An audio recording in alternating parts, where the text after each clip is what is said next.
Vamos ler Lucas 19, de 1 a 10. Pode ser?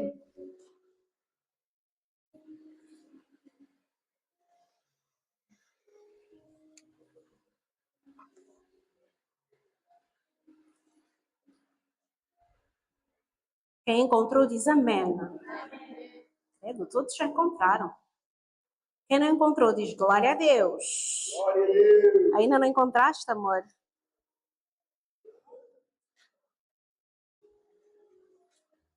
A história que vamos ler agora é uma história conhecida por muitos, digamos assim.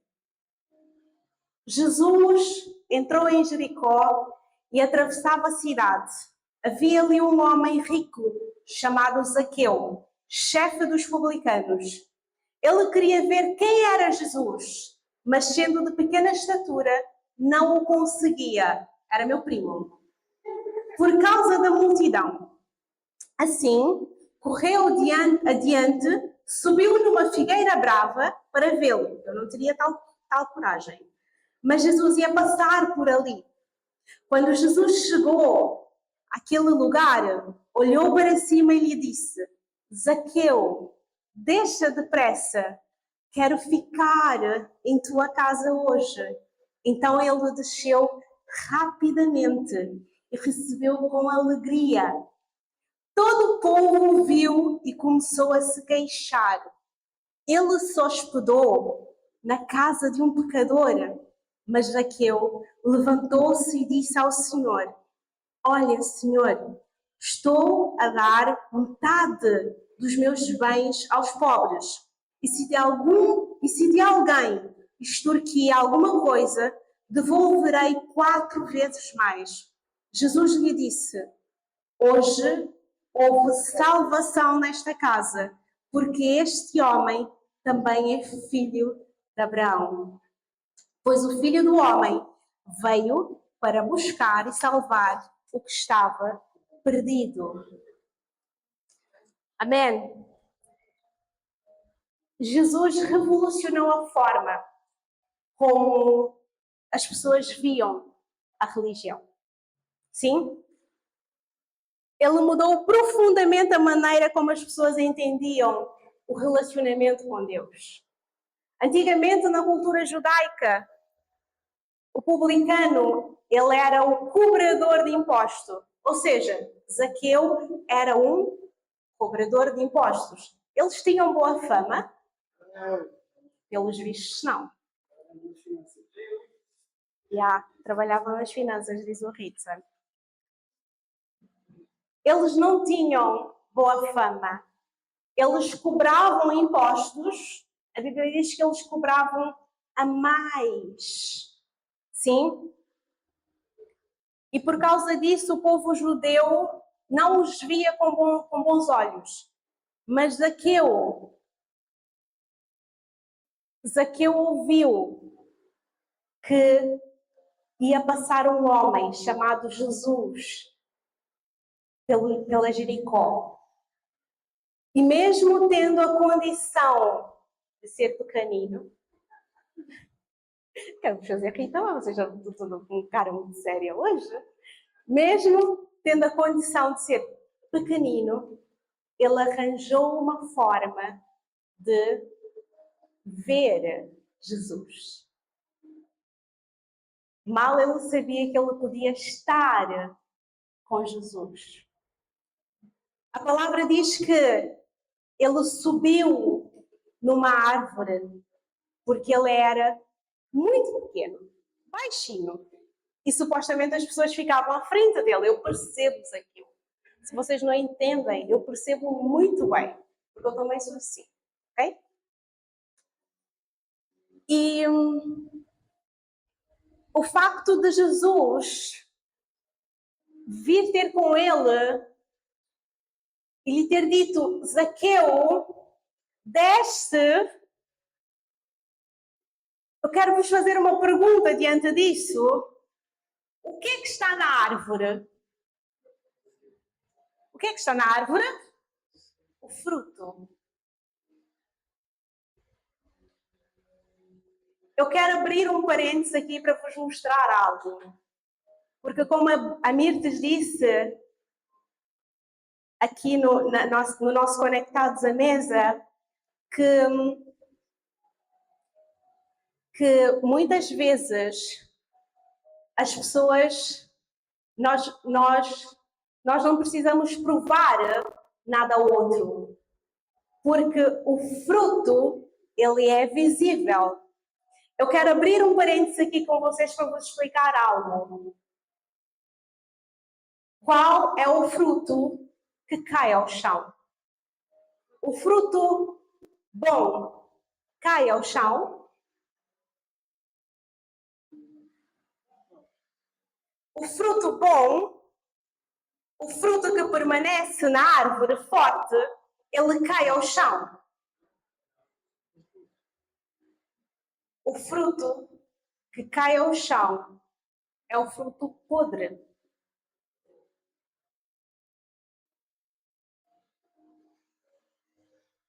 Trazendo isto para a palavra, Jesus viu além de um cobrador de impostos.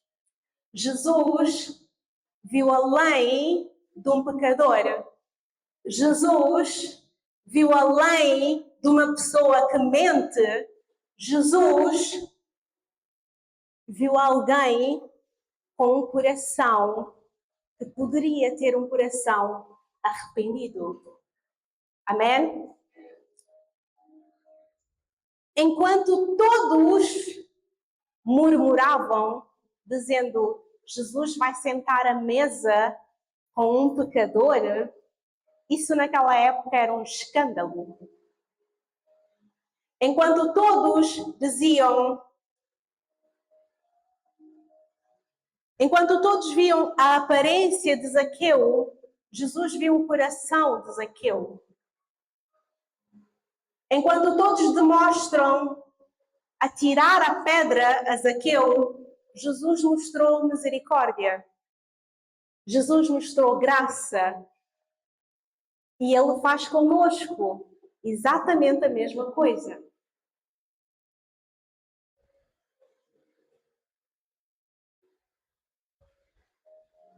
Os religiosos da época diziam que Deus aceitava apenas quem cumpria rigorosamente a lei.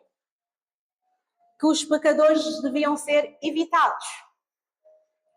Que a aparência de santidade era mais importante do que a transformação interior. Jesus veio revolucionar a forma como os fariseus viam os pecadores. Jesus mostrou que Deus procura um coração arrependido. Há corações arrependidos aqui hoje. Sinta-te privilegiado hoje. Jesus está à tua procura. Que a misericórdia é maior do que o legalismo. Que pecadores são convidados ao arrependimento e não rejeitados. Amém? Jesus veio mostrar-nos que a mesa, ela não é uma recompensa para quem se considera justo. É um convite para quem reconhece que precisa da graça de Deus. Ele veio nos mostrar que a religião exclui, mas que Ele convida-nos a aproximarmos dele. Então, falando da graça, a graça, ela não é de todo o mérito nosso. A graça, como diz por definição, é um favor imerecido. Se pudéssemos conquistá-la pelas nossas próprias obras, ela deixaria de ser graça, certo? Porque é algo que nós não temos, nós não sentamos à mesa da graça porque nós fazemos algo para sentar. nós somos convidados a sentar na mesa da graça. Amém? E em Efésios 2, 8 e 9, diz o seguinte.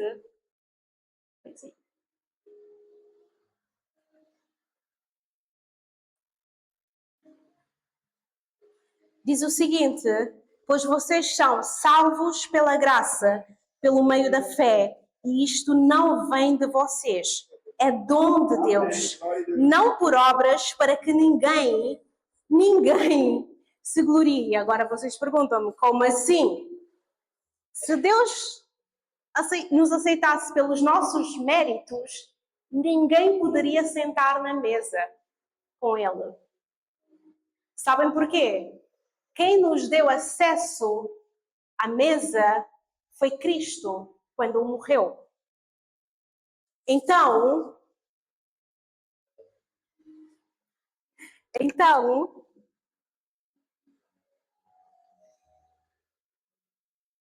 a mesa, nós não sentamos à mesa porque nós merecemos sentar à mesa.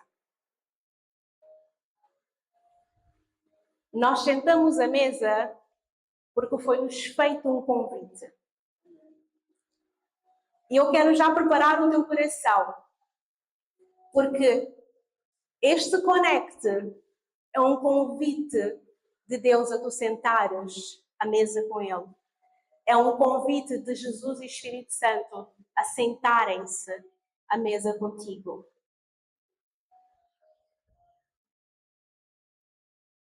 Em Romanos 3:23 diz que todos nós pecamos e por causa do pecado nós fomos destituídos da glória de Deus. A graça, ela não ignora o pecado. Ela oferece perdão, transformação para quem se arrepende e crê.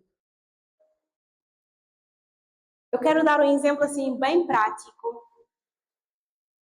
Acho que hoje, por a Mirte estar aqui, depois podemos ir jantar na casa dela, que ela deixou o convite todo Conecte. Ela abriu as portas da casa dela, Conecte Jovem. Vamos pensar assim, a Mirtes leva-nos para um restaurante. A Mirtes mostra-nos a carta. Tinha lá picanha, vai ter picanha grelhada, do bom e do melhor. Batata frita, arroz, salada, feijão preto, exatamente, esqueci-me do feijão preto.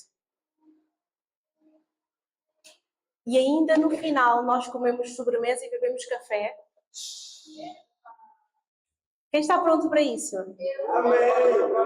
Eu não estou a ver Mirtes, não. Olha, se eles estiverem assim, continua, não paga.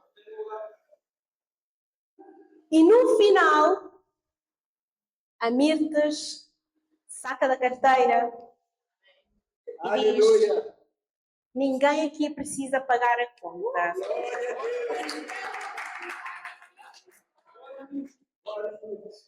Ninguém aqui precisa pagar a conta. A conta já foi paga. Vamos dar esse exemplo, porque foi o melhor exemplo que eu encontrei para vos explicar o que é a graça. Jesus preparou uma mesa. Jesus convidou-nos a sentar à mesa. Jesus deu-nos o melhor. A palavra diz em João 3,16 que Ele amou o mundo de tal maneira que deu. Ele não emprestou. Ele não disse amanhã devolves-me ou pagas-me a conta depois. Ele deu o seu único filho para que todo aquele que nele crê não pereça, mas tenha vida eterna. Amém? Jesus deu o seu melhor para cada um de nós.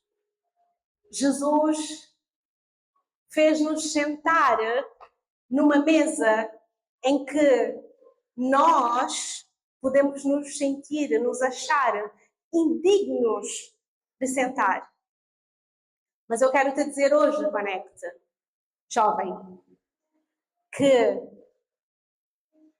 o sangue que foi derramado na cruz deu-te acesso a ela. Então, independente do teu estado hoje, não tenhas vergonha de te aproximar da mesa. Não tenhas medo de te aproximar da mesa. O preço já foi pago. A conta já foi paga. Desfruta da mesa com Deus.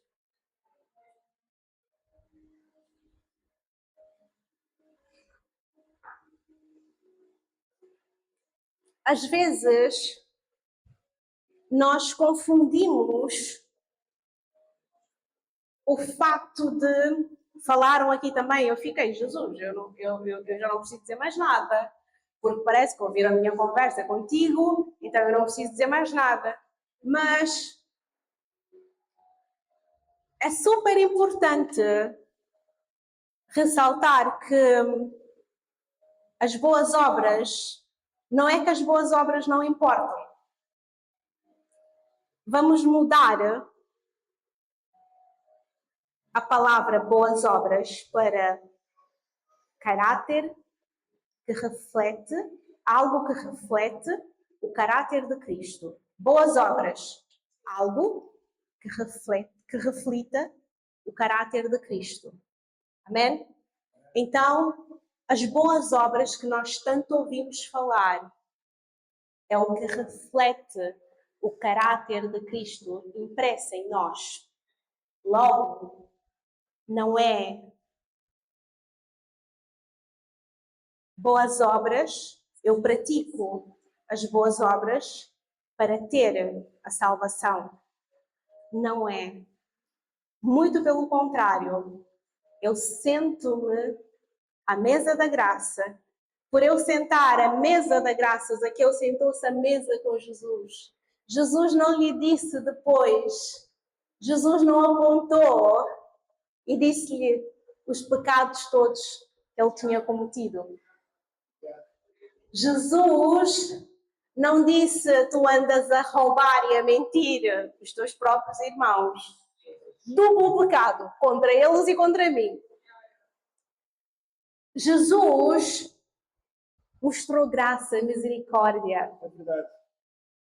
Jesus sentou-se à mesa com um pecador.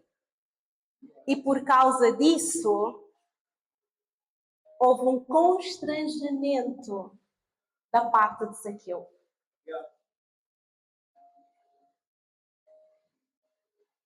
O que eu aprendi com esse texto é que nós, quando nós temos isto que o Emanuel e a Mirtes falaram tanto aqui, quando nós temos uma vida constante com Deus, o Espírito Santo, ele te mostra o que é certo e o que é errado. Então, não tem a ver com praticar boas obras para sermos salvos. O ser salvo, o praticar boas obras, é consequência de eu ter sido salvo. Amém. E de eu estar à mesa com Cristo. Eu vou-vos dar um exemplo, outro exemplo. Mulher dos exemplos hoje. Lá em casa nós pedimos ao Brian e a Laís para arrumarem o quarto. O Brian tem 9 anos e a Laís tem 3 anos. A Laís arruma o quarto dela. E para quem conhece a Laís sabe que ela é super despachada. E para quem conhece o Brian sabe que mal passa um pó ele fica a olhar o pó que passou agora. E muitas vezes o Brian faz a reclamar. E a Laís, quando nós pedimos alguma coisa, ela se predispõe logo a fazer o que nós pedimos. O Brian murmura, mas ele depois faz.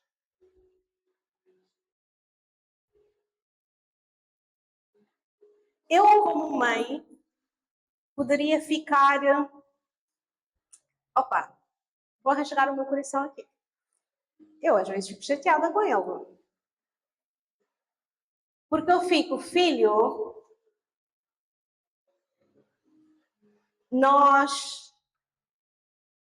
quando tu pedes algo, nós te damos, certo? E ele, sim. Quando tu queres fazer algo, tipo, adora bateria, entrou pro, como é que se chama aquilo? Conservatório.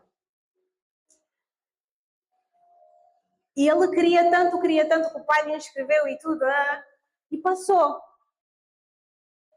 E quando eu te peço algo simples, tu não fazes, como arrumar o teu quarto. Nem arrumar o quarto, gente. É tirar a roupa. Quando tirares a roupa, não deixa a roupa no chão, põe na roupa suja, moço.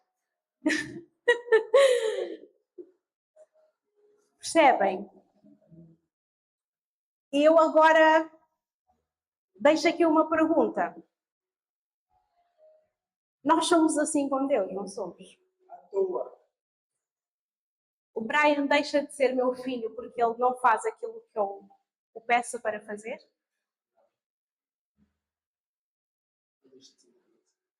Ele não deixa de sentar à mesa. Ele pertence à família. O que Deus está-nos a dizer hoje é: conecte. Tu não deixas de sentar à mesa. Eu não sei o que é que vocês têm ouvido, mas eu quero te dizer hoje que vocês não deixam de sentar à mesa com Cristo por causa do pecado. Vocês não deixam de sentar à mesa por causa da vergonha. Vocês são restituídos na mesa. Disseram muito. Eu tenho que repetir. Eu não estou a repetir, a palavra já estava pronta. Na mesa há restauração de identidade. Na mesa há restauração e perspectiva de um futuro.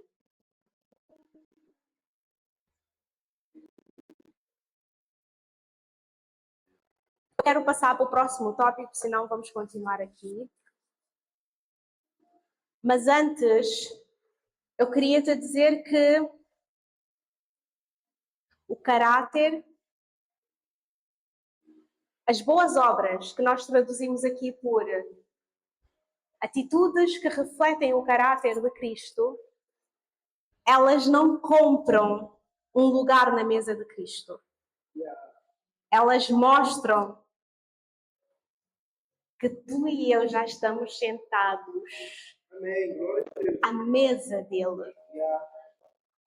Eu passo a repetir. As atitudes que refletem o caráter de Cristo não compram um lugar à mesa de Deus. Elas mostram que já nos sentamos à mesa dele.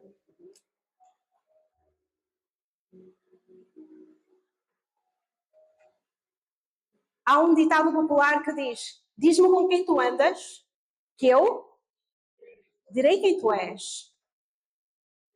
Eu ponho assim: diz-me em que mesas tu sentas, e essas mesas vão refletir o teu caráter. Amém?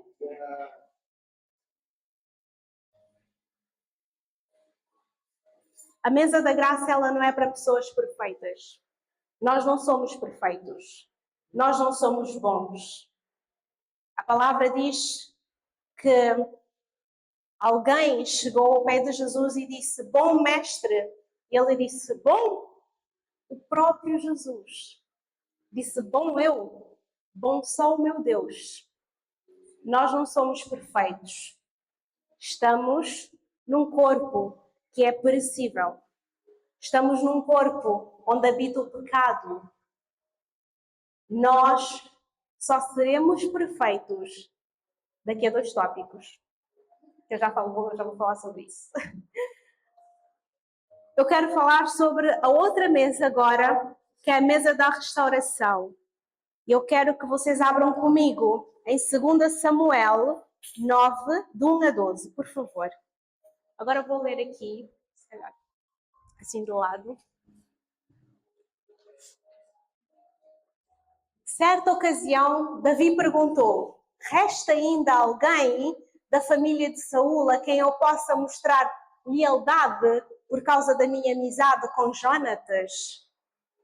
Então chamaram Ziba, um dos servos de Saul, para apresentar-se a Davi. E o rei lhe perguntou: você é Ziba? Sou teu servo, respondeu ele. Perguntou-lhe Davi: resta ainda alguém da família de Saul a quem eu possa mostrar a lealdade de Deus? Respondeu Ziba: ainda há um filho de Jonatas, aleijado dos pés.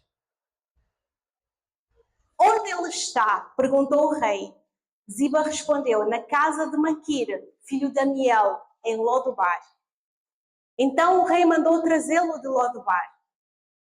Quando Mefibosete, filho de Jonatas e neto de Saul, compareceu diante de Davi, prostrou-se rosto em terra. Mefibosete perguntou Davi. Ele respondeu: sim, sou teu servo.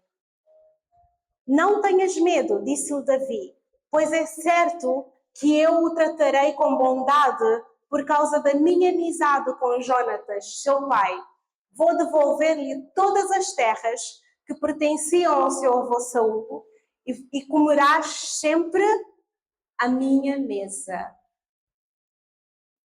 Mefibosete prostrou-se e disse: quem é o teu servo para que te preocupes com um cão morto como eu?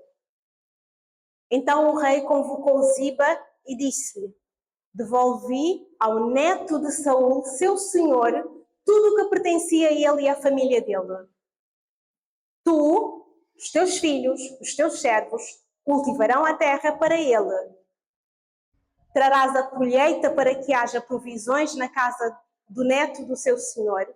Mas Mefibosete comerá sempre à minha mesa. Ziba tinha 15 filhos e 20 servos. Então Ziba disse ao rei: o rei, o teu servo, fará tudo o que o rei meu senhor ordenou. Assim, Mefibosete passou a comer à mesa de Davi como se fosse um dos seus filhos. Mefibosete tinha um filho ainda jovem chamado Mica, e todos os que moravam na casa de Ziba tornaram-se servos de Mefibosete. Digam comigo, Mefibosete. Mefibosete. Mefibosete. Naquela altura existia muita criatividade. Não sei se vocês sabem. Muita criatividade. Mefibosete. Para quem não sabe, a Mirtes, ela é minha prima e ela é o meu Google ambulante. Todas as palavras que eu fico com dificuldade em pronunciar, eu fico: Mirtes, pronuncia-me esta palavra, por favor. E ela fica: Mefibosete. Então tá bem, Mefibosete. Nós vimos nesse texto que Mefibosete era filho de, neto de Saul. Muito bem. Segundo a história, ele era príncipe, deficiente, aleijado, coxo, vivia em Lodebar, via-se como um cão morto, não um cão, não basta ser um cão, ainda por cima um cão morto. O que mais é que podemos extrair desse texto? Que ele era neto de Saul. Ou seja, Mefibosete tinha uma linhagem real. Ele veio de uma linhagem real. Podemos lhe chamar de príncipe? Sim? O príncipe Mefibosete, ele tinha por direito um lugar à mesa do rei. Mas por causa da sua condição física, certo? Por ele ser coxo, aleijado, manco, o que vocês quiserem lhe chamar, ele vivia afastado Ele vivia num lugar. Eu não sei se vocês já ouviram falar sobre Lodebar. Estou não, mas... Lodebar, se vocês forem pesquisar, significa terra sem pasto. Significa que é um lugar árido, gente. Significa também terra do esquecimento. Ou seja, ninguém mais se lembrava de Mefibosete. Um dia fez um clique a Davi e ele lembrou-se. Jonatas, meu amigo, tinha um filho. Eu quero te dizer hoje que, independentemente das circunstâncias ou as coisas que tu estás a passar, Jesus não se esqueceu de ti. Amém. Jesus não... Jesus não...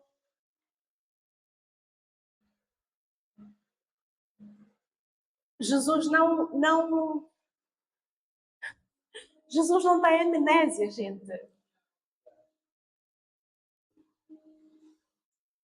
Às vezes nós vivemos como se Deus esquecesse quem nós somos. A palavra diz que um fio de cabelo meu não cai, meu e teu, sem que ele dê conta. Fio de cabelo. Gente, cai fios, não cai fios, cai mãos do cabelo. O meu cabelo não sai só um fio, sai uma mão cheia dele. Então, Mefibosete perdeu a sua identidade. Mefibosete viveu esquecido durante muito tempo. Mefibosete tinha vergonha por causa do seu estado físico. Que, por mais incrível que pareça, ele não nasceu aqui, assim. Lógico que ele não nasceu aqui também. Se vocês forem ler a história de Mefibosete, podem constatar que a história diz que ele até aos 5 anos, até uma certa idade, ele era um menino normal. Andava, certo? Caminhava, sim. Só que quando Saul e Jonatas foram mortos, alguém que deveria estar a cuidar dele, para tentar lhe proteger, correu às pressas com ele para lhe salvar a vida e deixou-o cair. E foi por causa disso que ele ficou no estado em que ele ficou. Quando ele foi ter com Davi, e Davi viu o seu estado físico, ele poderia ter dito: meu rei, foi ela.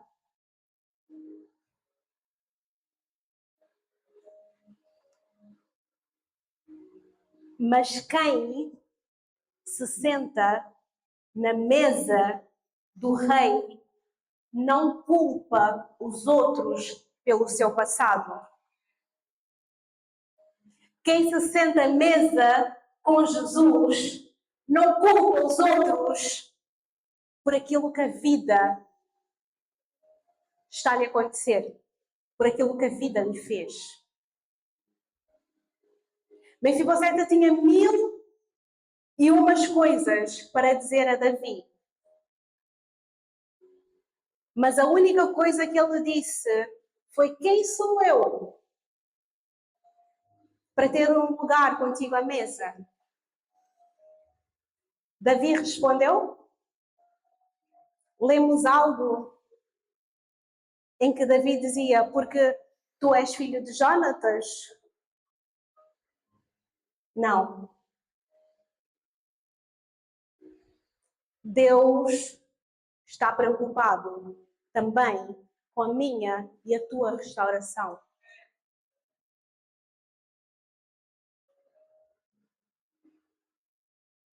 Ele não está preocupado em como tu estás. Ele está preocupado. Ele vê tão adiante, gente, que ele vê quem nos podemos tornar. Mefibosete era aleijado dos pés, mas quando ele se sentava à mesa com o rei Davi, viam-se as imperfeições. Não se viam as imperfeições. Sabem porquê? A mesa cura, a mesa restaura, a mesa traz salvação, a mesa traz misericórdia, a mesa faz-nos viver uma vida diária de fé.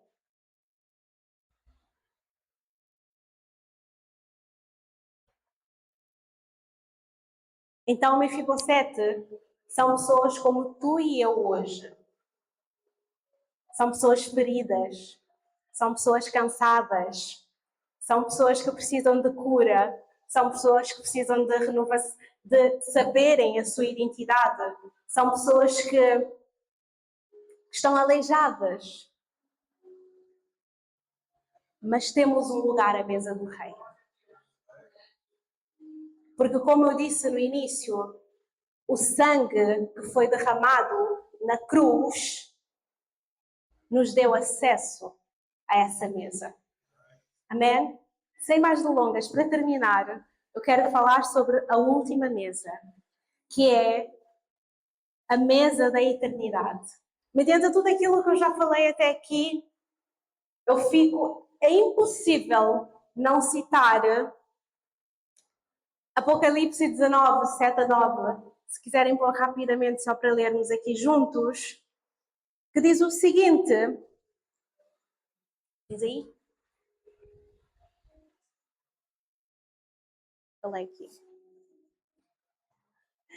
Regozijemo-nos, vamos alegrar-nos e dar-lhe glória, pois chegou a hora do casamento do Cordeiro e a sua noiva já se aprontou. Para vestir-se foi-lhe dado um linho fino, brilhante e puro. O linho fino são os atos justos dos santos. E o anjo me disse, escreva, felizes os convidados para o banquete do casamento do Cordeiro. E acrescentou, estas são as palavras verdadeiras de Deus. Amém? Malta, eu não sei como é que vocês ficam mediante isto tudo, mas depois de tudo isso que nós estivemos a falar aqui, sobre a mesa da graça, sobre a mesa da restauração, e agora falar sobre a mesa que vamos ter na eternidade, a tal mesa que está a ser preparada. Eu fico tipo, Jesus, não há estrutura. Eu não tenho estrutura para isso. Como assim?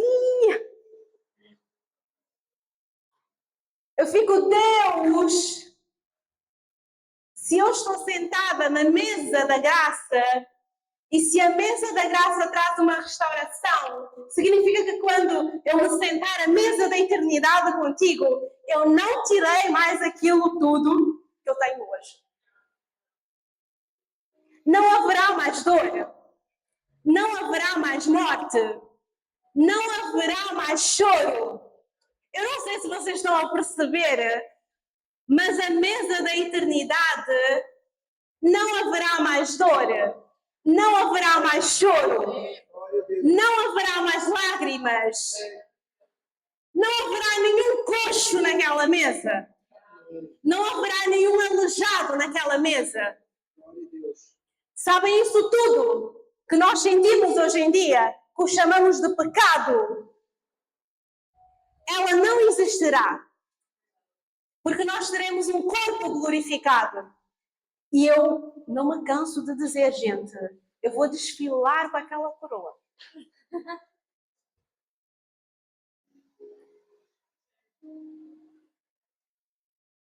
Sabem porquê?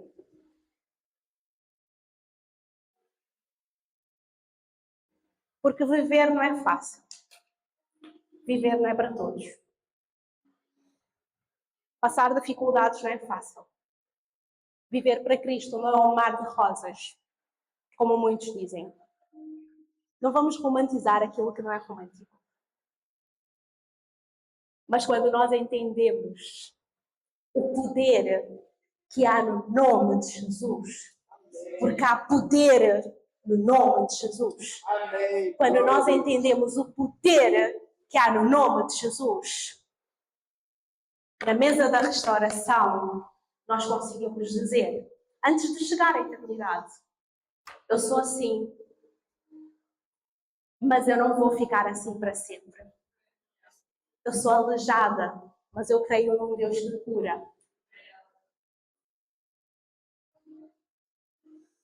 Nós não vivemos refém das circunstâncias, das tempestades que nos acontecem, das coisas que nos acontecem, das coisas que as pessoas nos fazem, do outro que nos deixou cair. Nós não vivemos refém da doença, porque nós sabemos que o nosso Redentor vive e que um dia nós estaremos sentados com Ele na boda do Cordeiro. Alguém sabe o que é boda? Vocês sabem o que é boda? Vocês são malta jovem. Eu é que não sabia o que era boda. Gente, boda é festa. Eu não sei dançar, mas naquele dia eu vou dançar. Eu sou pé de chumbo, mas naquele dia eu vou dançar, gente. Porque eu estarei com Jesus. Eu não sei quanto a vocês, mas não há nada, absolutamente nada que se compare a este momento. As aflições, elas podem ser muitas, mas não há nada que se compare a este momento. Todos nós aqui temos histórias para partilhar. A vida acontece a todos. Há uma pregação sobre isso. Pastor Paulinho. A vida acontece-nos a todos. Mas nós decidimos o como tu vais passar por isto tudo, define em que mesa tu sentarás na eternidade. Por isso, não viva refém daquilo que se passa hoje. Gente, amanhã vem outro problema. Vence hoje para poderes vencer o amanhã, se não ficas com todo o problema para resolver.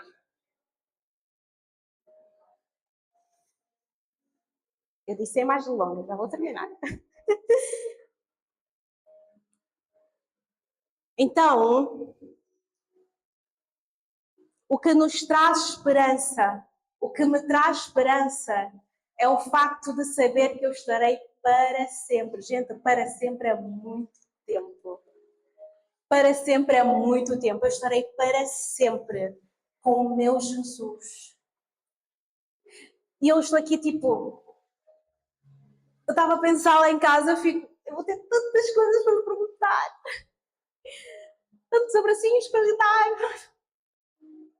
Eu acho que vou ser aquela gruda, não larga. Mas, ao mesmo tempo eu acho que eu só vou chorar. Mas depois eu lembrei-me que não haverá mais choro. Percebem a cena? O trocadilho. E eu tento imaginar, mas a mente humana não consegue, gente. Nós não chegaremos lá. Mas por aquilo que a Bíblia diz, eu confio plenamente que eu sentarei nesta mesa. Porque estamos a vencer um dia de cada vez. E é isto que nos é pedido. Vence um dia de cada vez. Senta, aproxima-te da mesa da graça. A mesa da graça traz cura, traz restauração. Então aproxima-te da mesa da graça, para que possas sentar à mesa da eternidade. Amém?